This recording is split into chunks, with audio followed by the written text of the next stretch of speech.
The crystal glasses clinked at Lou Bernardine as my father raised his toast, his eyes fixed adoringly on my sister Catherine. To my brilliant daughter who just made partner at Goldman Sachs. At least one child isn't a disappointment. I smoothed down my simple black dress, a custom Bottega Veneta piece that cost more than Catherine's entire designer wardrobe, and maintained my composure. If only they knew that while they celebrated her success, I had quietly built Phoenix Ventures into a billion-dollar investment empire. And Isabella, my father turned to me with familiar disappointment, still doing that little consulting work? Still consulting. Catherine smirked, adjusting her flashy new Cartier watch. You know, Izzy, my team is always hiring analysts. Even you could handle basic spreadsheets. If she only knew that while she bragged about her six-figure salary, I was closing deals worth more than Goldman's entire quarterly profit. The little consulting work, they mocked, was just a cover for my real operations. That's kind of you to offer, I replied softly just as my phone buzzed with another update. Tesla acquisition complete. $300 million profit secured. Seriously, Isabella, my mother chimed in, when are you going to do something meaningful with your life? Look at Catherine, designer clothes, luxury apartment, real career. I thought about my real estate portfolio, including the building where Catherine rented her luxury apartment, which I owned through a shell corporation. The meaningless life they pitted had made me one of the most successful private investors in the country. I manage, I said quietly. Manage? My father scoffed. You live in that tiny Soho loft, drive a basic car and do freelance work. Meanwhile, Catherine just bought a house in the Hamptons. The tiny loft was actually the smallest of my 12 properties. The basic car was a custom-engineered vehicle with security features that cost more than Catherine's Hamptons house. But they were too busy planning my intervention to notice the truth hiding in plain sight. My phone lit up again, another message from my team. Microsoft deal closed. $180 million transferred to your private account. At least try to dress professionally, my mother sighed, eyeing my simple dress. Catherine could take you shopping. I'm comfortable with my choices, I replied, thinking of the vault in my real office where I kept the evidence of my success. Bank statements showing billions in assets, properties across 3 continents, and investment returns that would make Catherine's partner bonus look like pocket change. Comfortable with mediocrity, my father muttered. Thank God Catherine understands the value of ambition. I checked my watch, a subtle Patek Philippe that cost more than Catherine's annual salary, and thought about the gift I'd planned for this evening. After years of enduring their condescension, tonight they would finally learn the truth about their disappointing daughter. After all, some birthday presents are worth waiting for. The waiter arrived with my father's birthday cake, an elaborate creation he barely glanced at, too busy listening to Catherine detail her latest major deal. $200 million in derivatives, she boasted. The biggest trade of my career. I bit back a smile, thinking of the billion-dollar deal I'd closed that morning while they thought I was probably sleeping late again. Speaking of career achievements, my father turned to me with mock interest. Any exciting consulting projects, Isabella? Actually, I said, reaching for my phone, I do have something to share. Consider it your birthday gift. Please don't tell me you're still working on that startup idea. Catherine rolled her eyes. Some people just aren't meant for big business. I pulled up my main account balance and placed the phone on the table. You're right, Catherine. Some people aren't meant for small achievements. The silence that followed was absolute as they stared at the number, $47 million, and that was just my checking account. This must be a mistake, my father stammered. No mistake, I replied calmly, switching to my investment portfolio screen. Phoenix Ventures currently manages assets worth $4.2 billion. That startup you mocked? It's now one of the most successful private investment firms in the country. Catherine grabbed my phone, her perfectly manicured hands shaking. This is impossible. You're a consultant. Actually, I pressed a button on my phone and the restaurant's private screens lit up with news headlines about Phoenix Ventures' latest acquisitions. Consulting was just a cover. While you were bragging about million-dollar deals, I was closing billion-dollar ones. My mother's wine glass clattered against her plate.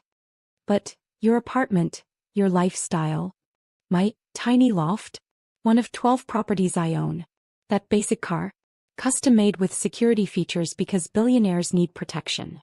I smiled, watching their world shift. By the way, Catherine, your luxury apartment building? I bought it last year.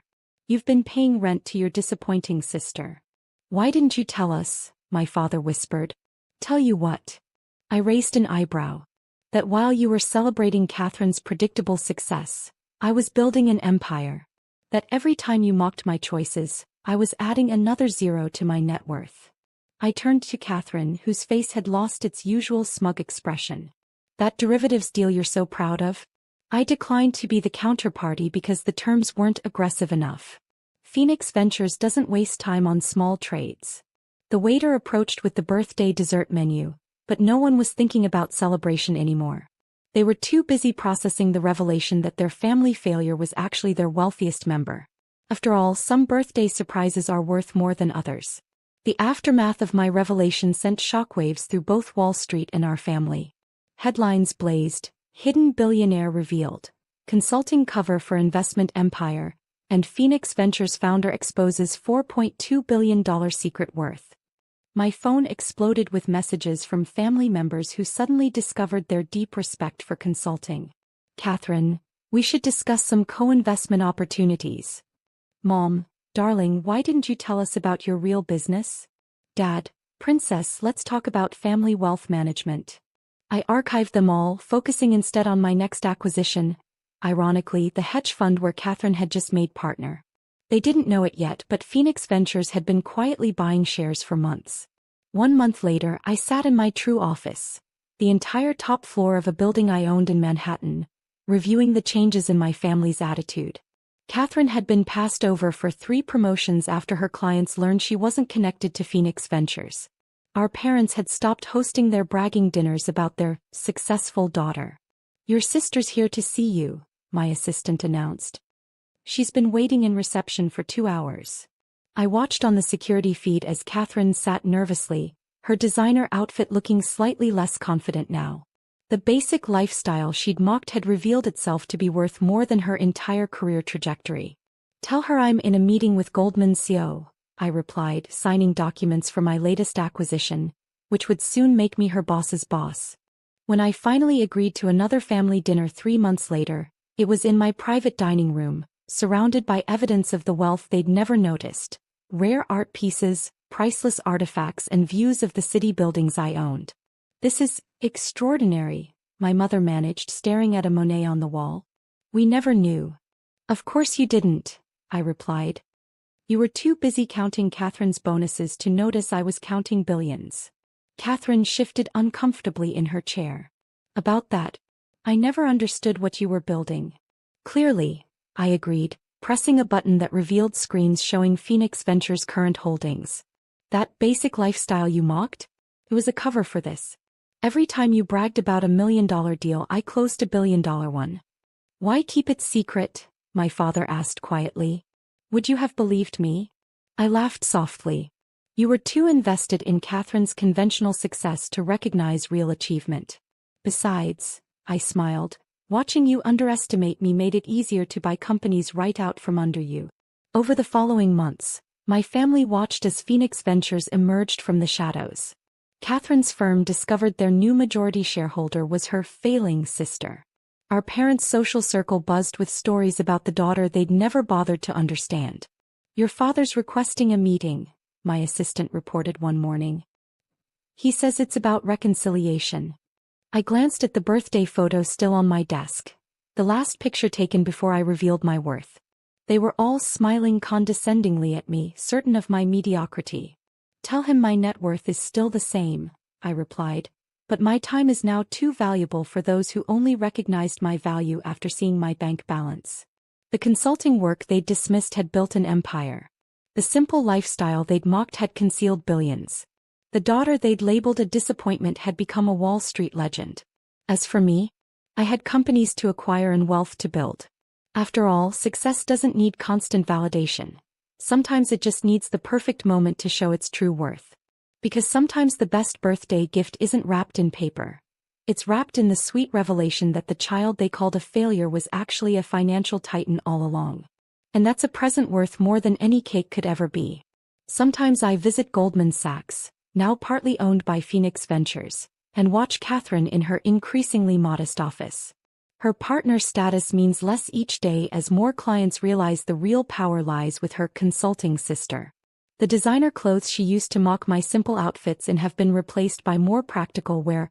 Amazing how priorities shift when your position depends on your formerly failing sister's decisions. The family dynamic has shifted permanently.